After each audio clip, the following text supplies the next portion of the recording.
seen videos like these on your social media feed? These are our foreign domestic workers. These videos taken with their smartphones. They may seem harmless, but are they really?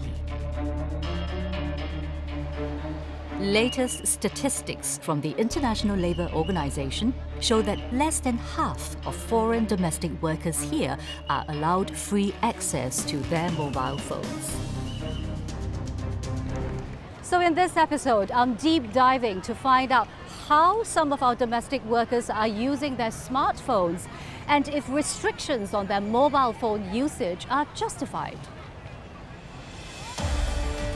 I am starting with TikTok, one of the hottest video sharing social network service amongst domestic workers right now. In just 5 minutes, I came across 50 accounts made by domestic helpers. Follow just one of these accounts and more made videos appear on my feed.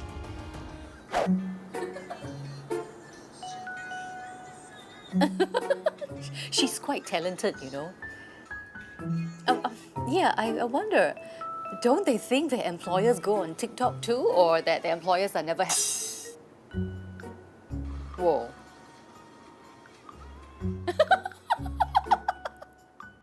At first, it just seems like harmless fun. But what I soon saw troubled me. Ooh, she counting cash? I can see a shadow. I can see a shadow of someone at the back. Just watch for this spot. There's a shadow of the videographer. There, you can see, looks like a man in a t-shirt. Now this little one looks like the child of her employer, and I'm just wondering if permission was given by the parents for this video to be taken and uploaded. I've noticed also that quite a few videos were taken within the premises of the employers. Again, I wonder if that's with the employer's permission as well.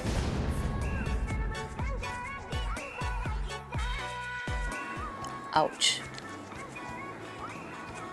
I wonder if this is where she lives. Now, you might say these pictures don't reveal exactly where the helper stays, so what's the big deal? Well, Paul Ma, a tech writer who has been covering cybersecurity trends, thinks that the amount of information being exposed is a cause for concern. And here we have some videos which I downloaded from one of the social media platforms. So if you look at this particular video, you notice that the background images clearly shows the block number 102. Now if you take this block number and you go to Google Maps and you type in block 102, it will actually show a list of the locations in Singapore with block 102. So beyond that, you can actually use Google Street View to narrow down further from the comfort of your armchair. I think the greatest danger here is even when the helper moves on to the next household, these videos and images presumably will continue to stay on social media, and if it's on a platform like TikTok, it's there forever, and anybody is able to log in and view it. How concerned should employers be? These images and videos are probably uploaded without their permission or knowledge. And taken over a period of time, it reveals a lot of information about the household that they're helping out in and who is in the house, who stays inside the house. In this day and age, there's always scammers who could potentially find out more information about your household before trying to call in to the vulnerable, an elderly, for example. Well, that sounds scary, but is Paul overstating the case? I'm quite a tech noob, but I'm going to put his theory to the test. I saw a few videos from an account belonging to a domestic worker. I'm going to see if I can track down where she lives using just a Google Street Match search. From the videos, I know this helper lives near block 316, somewhere in Tampines.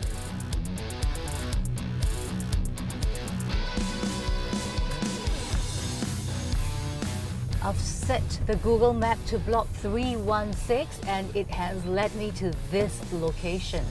Let's see whether it matches the block in the TikTok video.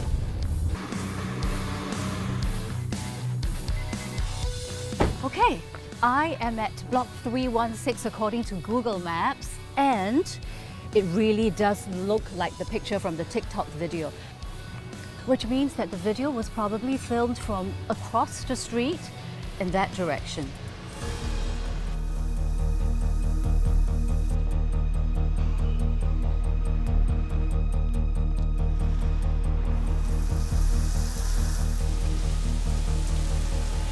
I soon find the block I'm looking for.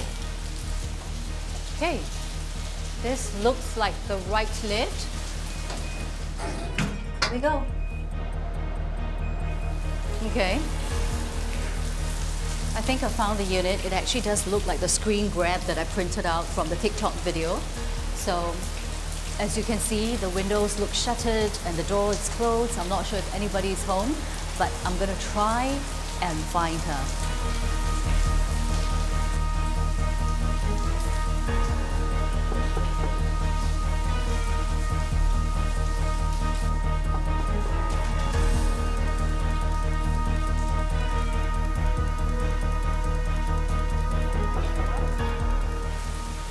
Seems like no one is home, but from what I can see from the screen grab from the video, it really does look exactly like this household. Turns out she wasn't there because her employer was at the hospital. How do I know? Well, her latest TikTok post, which was uploaded 6 hours after I found the unit, which also revealed who she was caring for. With just 6 TikTok videos, I was able to track down the location of this helper within an hour. Shouldn't there be rules on managing mobile phones to prevent these kinds of situations? But the Manpower Ministry does not have explicit rules on how employers should manage their helpers' smartphones. Instead, they have left it to employers to lay down house rules, such as when she can use her phone. So these videos that our helpers post innocently online can have huge repercussions. So what are employers resorting to when it comes to managing their helpers' usage? They're not allowed to use on a weekdays basis.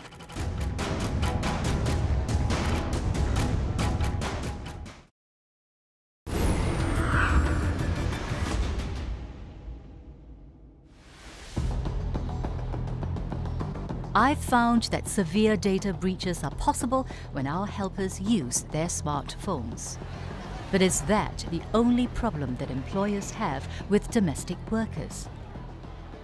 They will not be working on their normal chores or their duties. They tend to sort of like quickly do the housework and all these things and then have a lot of time to spend on the phone. Starting come, she got handphone now. Every day hide in the room, see, I don't know what she do. Every day, no mood to work like that lah. They can on the handphone at night when free until 2-3 p.m.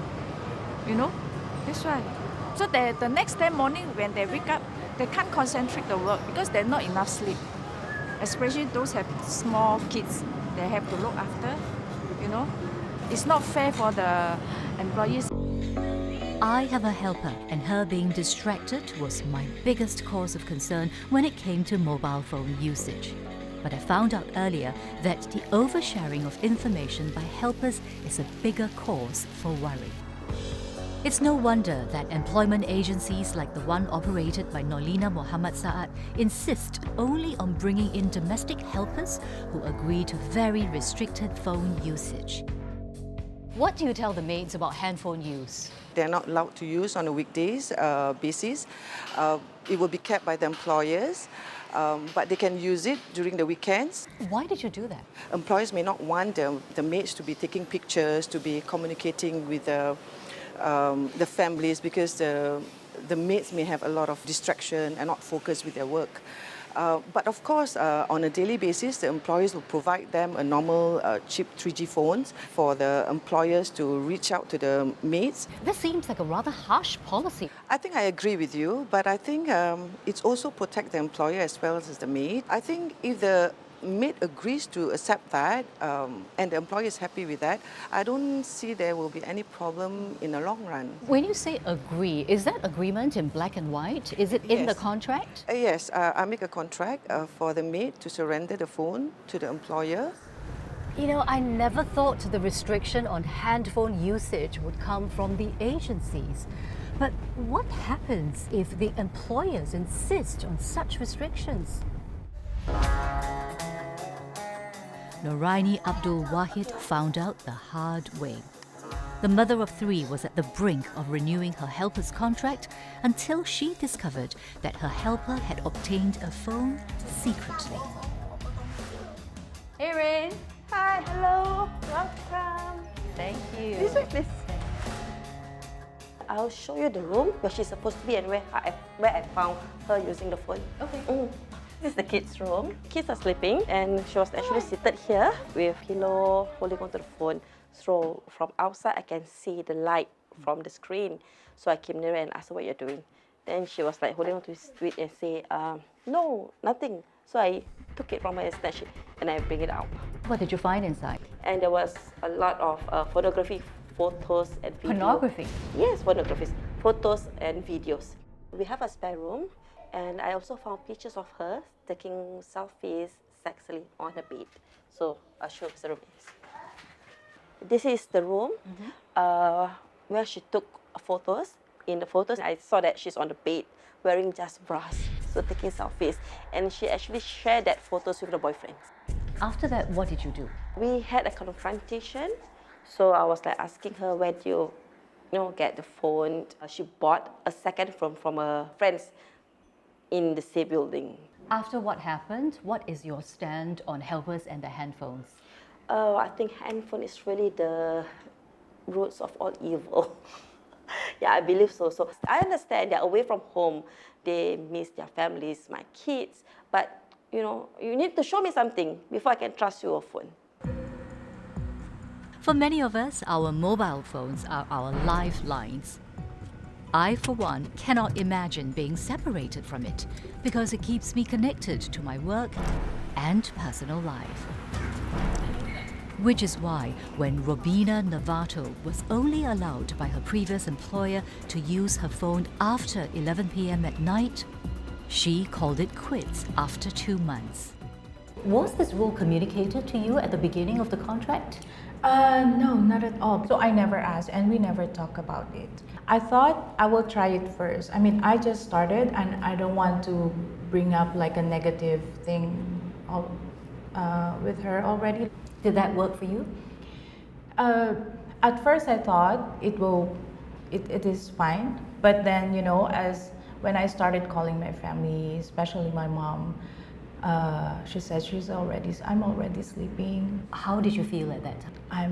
I'm really sad. I'm really disappointed. And then, that it was a result of feeling homesick because, when you just want to say something to someone, especially my family or my closest friends, I cannot do it. Your attitude at that time was to Yes. fit into what your employer wanted. Yes. So you didn't try to talk to your employer. No, I did not. Do you think that most domestic workers would react the same way in your situation? I think so too. Why? Yeah, because, first thing, we came here to work. So most of us will do, it's okay at first. I've known a lot of domestic workers who were, their phones were confiscated before they started their job, but then they will come up with a second phone. They have a hidden phone, secret phone. So for me, I didn't do that because I thought I can adjust into it. Why did you decide to share your story with us? Because it is very important for the employers to know that we domestic workers are human beings too. And I think sometimes they forgot that we are away from our families. Especially for the new ones, it is very important for us to communicate to our families back home or to our friends. At least they will know our situation here. So perhaps the way forward is to stop restricting mobile phone use. But is there a way to manage this beyond restrictions?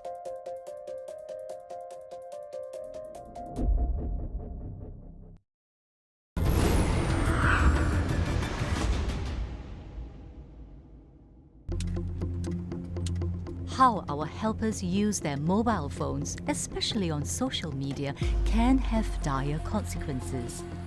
And some agencies and employers are opting for complete restriction because of these concerns.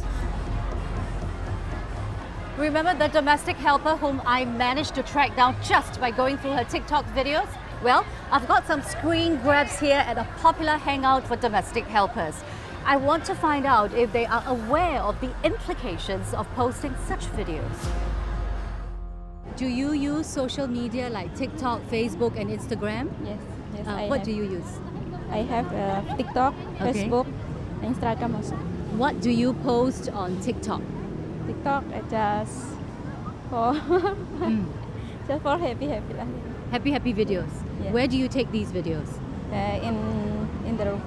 In the room? Yeah. In your house? Yeah. Oh, okay. Can I just show you? This one is TikTok video by Auntie also working in Singapore. I look at her TikTok video. I find where she lives. I also can find her unit number from the TikTok videos. I cannot. I never. You never? Sure. But Yeah. do you think your friends know that from doing this maybe they can show where they live? I don't know. Do you think it's dangerous? Yeah, I think so. For who? Dangerous for who? For us, because we work here as helper, right? So I don't do this. Because your employer will be Yeah. upset? Yeah, I'm scared. I don't like. Only I don't like. Yeah, because many people see if me TikTok and then with their employer complain why you TikTok many. Do you know about the privacy settings on your phone? I don't know that. I don't know. I don't know. Privacy, I don't know. All domestic workers who come into Singapore will have to attend a mandatory one-day settling in program or SIP.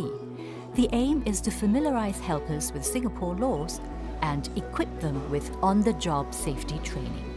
There is nothing in the module to suggest that it also covers the do's and don'ts of using mobile phones at work. So it's up to employers. And I want to know how some are managing their helpers' smartphone usage. I've gathered a group of employers to find out. How do you manage your handphone policies?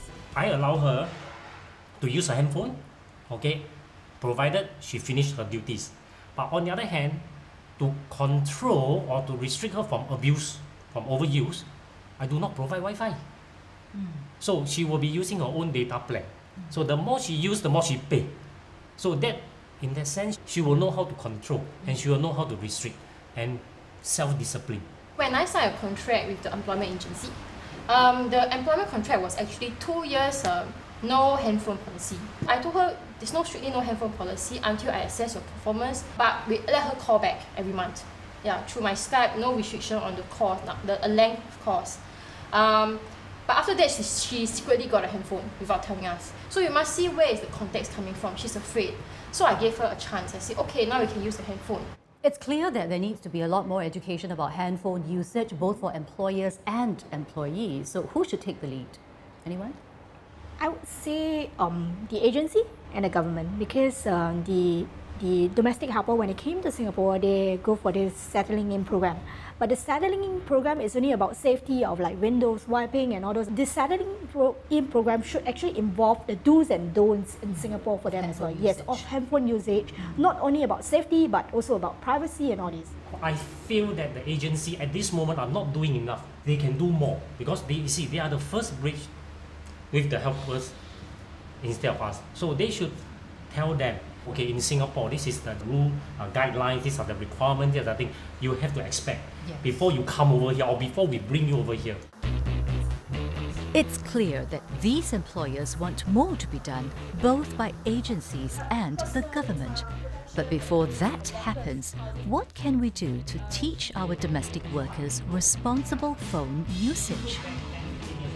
For some answers, I'm meeting John Gee, a migrant worker rights activist, and his wife Cecilia. Over the past 20 years, they've employed 6 helpers to work in their household, and they've never had to place any restriction on mobile phone use. Cici, what do you say to your helper about handphone usage? I've never had my boss talk to me about handphone usage. I'll be appalled if I have to do that with Lynn. I mean, she's not a child. I actually using my phone if, like, example is nobody's outside, right? Then I cleaning, then I put his phone. Then if I'm ironing, but if I'm around with Papa, right, then I taking care of them. I don't use phone. Previously, I taking care of a newborn, right, and the 7 years old. Then I don't use phone. What about privacy concerns in the age of social media, John? It's okay if the domestic worker shows herself dancing around the kitchen having fun. Why would we bother? So what? But we have private areas like bedrooms, for example. We wouldn't bring strangers into the bedroom. Why would you want your bedroom to be shown online on social media and shared? So we don't want that. So that's something that you should definitely be very clear shouldn't happen. You might go into details. When you're looking after my children, I don't want you to take pictures and share them, for example. Or when you take them out on the street, I really don't want you to use the phone. So those are the kind of things that I think it's quite legitimate to raise. Lynn, what about yourself? What with social media, how should helpers and employers work around the social media? Because I think the employer and the helper must talk about it, right? What the employer wants, then she do want to do the TikTok or around her house or what. Then the helper also must follow these rules, right? What happens if there are some domestic helpers who, despite having some guidelines or talk with their employers, they continue to use the phone when they are not supposed to? What should the employer do? You can't make one general rule for everybody. But if we have concerns, then we should share them, we talk about it, and we come to an understanding. So should we allow our helpers to use their smartphones? The answer, without a doubt, is yes. But as long as there are no clear rules about how they can use their smartphones, this will continue to drive a wedge between helpers and employers.